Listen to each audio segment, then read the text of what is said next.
Learn Vietnamese at a Bún Chả restaurant. What would you like to eat? Anh muốn ăn gì ạ? What would you like to eat? Anh muốn ăn gì ạ? What would you like to eat? One serving of bún chả, please. Cho anh một suất bún chả. One serving of bún chả, please. Cho anh một suất bún chả. One serving of bún chả, please. Would you like some fried spring rolls too? Anh có muốn thêm nem rán không ạ? Would you like some fried spring rolls too? Anh có muốn thêm nem rán không ạ? Would you like some fried spring rolls too? Yes, one plate of fried spring rolls, please. Có, cho anh một đĩa nem rán. Yes, one plate of fried spring rolls, please. Có, cho anh một đĩa nem rán. Yes, one plate of fried spring rolls, please. Would you like something to drink? Anh có muốn uống gì không? Would you like something to drink? Anh có muốn uống gì không? Would you like something to drink?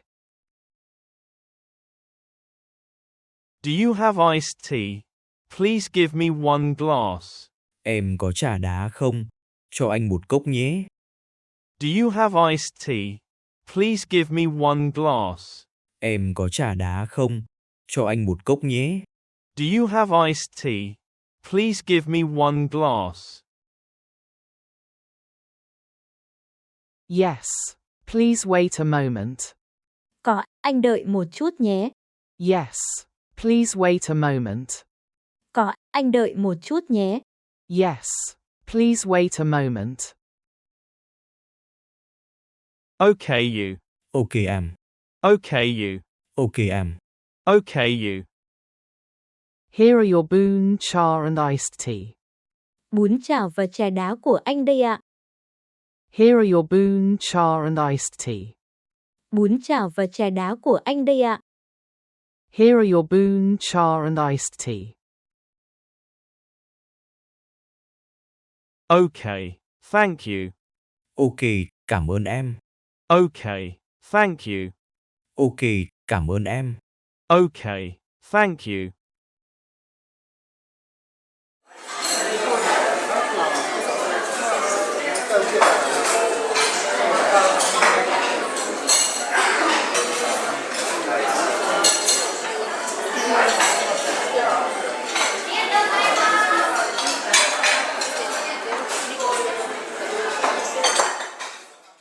Excuse me, I'd like to pay, please. Em ơi, cho anh thanh toán. Excuse me, I'd like to pay, please. Em ơi, cho anh thanh toán. Excuse me, I'd like to pay, please. Yes. Your bún chả is 35,000 dong. And the iced tea is 5,000 dong. Your total is 40,000 dong. Của anh bún chả là 35.000, trà đá là 5.000. Tổng của anh hết 40.000. Yes. Your bún chả is 35,000 dong. And the iced tea is 5,000 dong. Your total is 40,000 dong. Của anh bún chả là 35.000, trà đá là 5.000. Tổng của anh hết 40.000. Yes. Your bún chả is 35,000 dong. And the iced tea is 5,000 dong. Your total is 40,000 dong.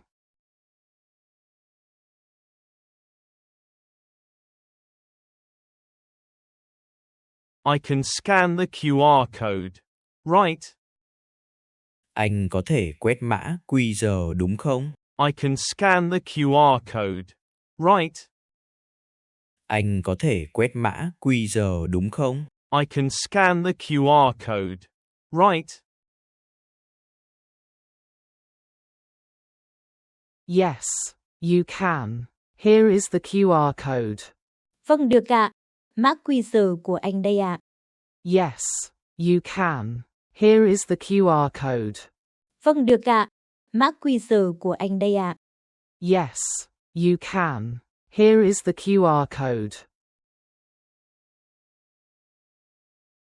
Thank you. The food was delicious and fresh. Cảm ơn, đồ ăn rất ngon và tươi mới. Thank you. The food was delicious and fresh. Cảm ơn, đồ ăn rất ngon và tươi mới. Thank you. The food was delicious and fresh. Thank you. See you again. Cảm ơn anh. Hẹn gặp lại. Thank you. See you again. Cảm ơn anh. Hẹn gặp lại. Thank you. See you again.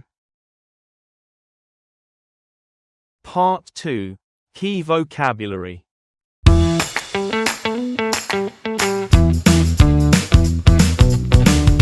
Grilled pork with noodles.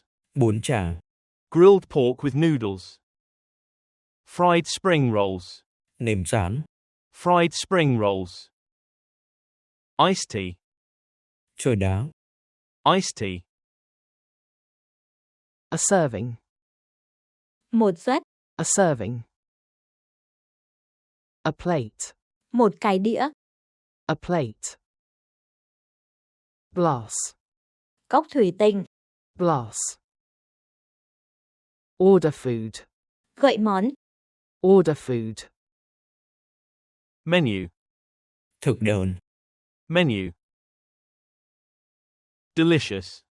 ngon, Delicious. Fresh.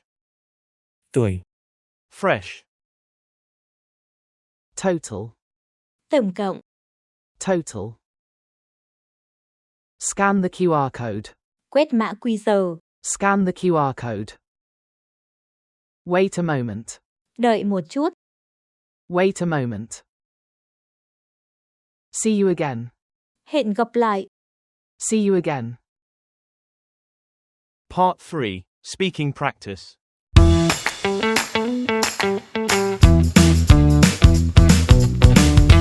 What would you like to eat? What would you like to eat? What would you like to eat? Anh muốn ăn gì ạ? One serving of bún chả, please. One serving of bún chả, please. One serving of bún chả, please. cho anh một suất bún chả. Would you like some fried spring rolls too? Would you like some fried spring rolls too? Would you like some fried spring rolls too? Anh có muốn thêm nêm rán không ạ? Yes, one plate of fried spring rolls, please. Yes, one plate of fried spring rolls, please. Yes, one plate of fried spring rolls, please. Có, cho anh một đĩa nem rán. Would you like something to drink? Would you like something to drink? Would you like something to drink? Anh có muốn uống gì không? Do you have iced tea? Please give me one glass. Do you have iced tea? Please give me one glass. Do you have iced tea? Please give me one glass. Em có trà đá không? Cho anh một cốc nhé. Yes. Please wait a moment. Yes. Please wait a moment. Yes. Please wait a moment. Có, anh đợi một chút nhé. Okay you. Okay you. Okay you. Ok em. Here are your bún chả and iced tea. Here are your bún chả and iced tea.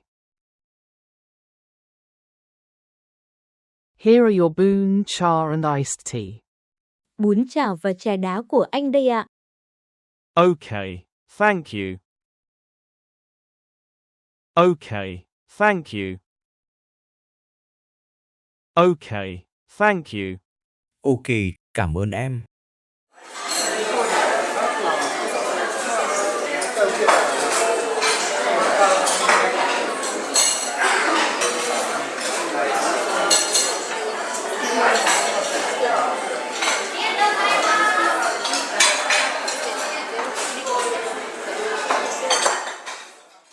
Excuse me, I'd like to pay, please.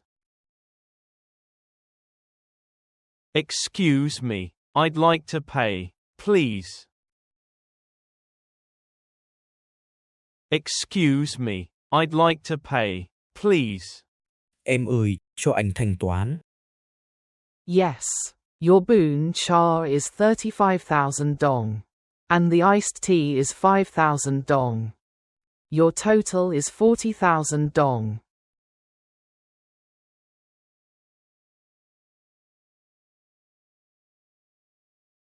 Yes. Your boon cha is 35,000 dong. And the iced tea is 5,000 dong. Your total is 40,000 dong.